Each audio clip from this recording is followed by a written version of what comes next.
Hey, good evening to all you wonderful people. Just wanted to put together a quick tutorial on how to use Google Voice.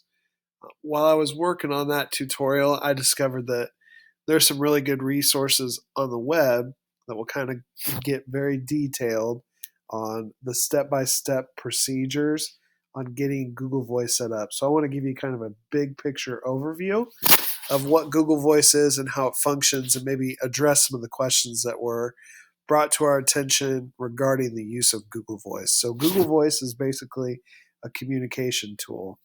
It allows you to communicate via a phone call or a text message on your computer or on a cell phone.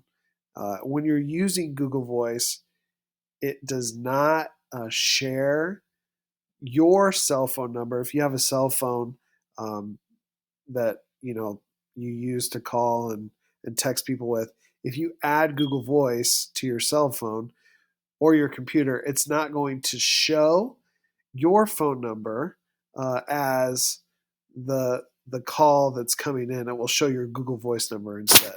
Um, this tutorial, I'm going to zoom in on this, is really good in terms of setting it up.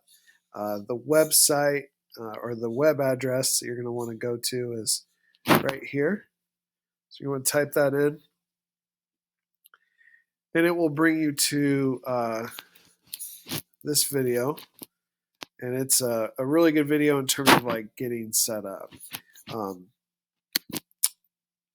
so I won't go through all of that, but like if after you've got set up and you want to come in here and sign in, if you've noticed, or you will notice that if you try and sign in and you're logged into your Grand Island Public Schools Gmail account, it will say your account isn't ready for Google Voice yet. No worries. If you've watched that other tutorial, you'll know that you have to have your own Gmail account, and you can set it up with your own Gmail account to make and receive phone calls and text messages to this assigned phone number.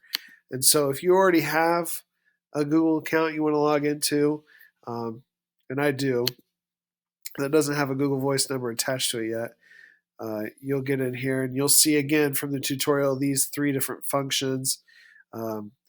This is to make a call, to send and receive text messages, and they've got a really nice feature in here that transcribes voicemails so you can read them or you can listen to them. The feature's not perfect, so some of the words get messed up and it's not 100% accurate, but if you're like in a meeting or talking to somebody else and you get a voicemail and it's from a parent, you can look at that transcript and you have a general idea of what that parent's talking about. I just want to add to the tutorial that I really like using Google Voice on my computer, just because I'm always on my computer working on it, and it allows me to communicate. Plus, it's got this really nice feature here, this search Google Voice. So as you're communicating with people, parents or students, or not students, but parents, you can type in those parents' names, and it'll take you right back to that thread that you've had with them. And so it's really easy to just type a quick follow-up note.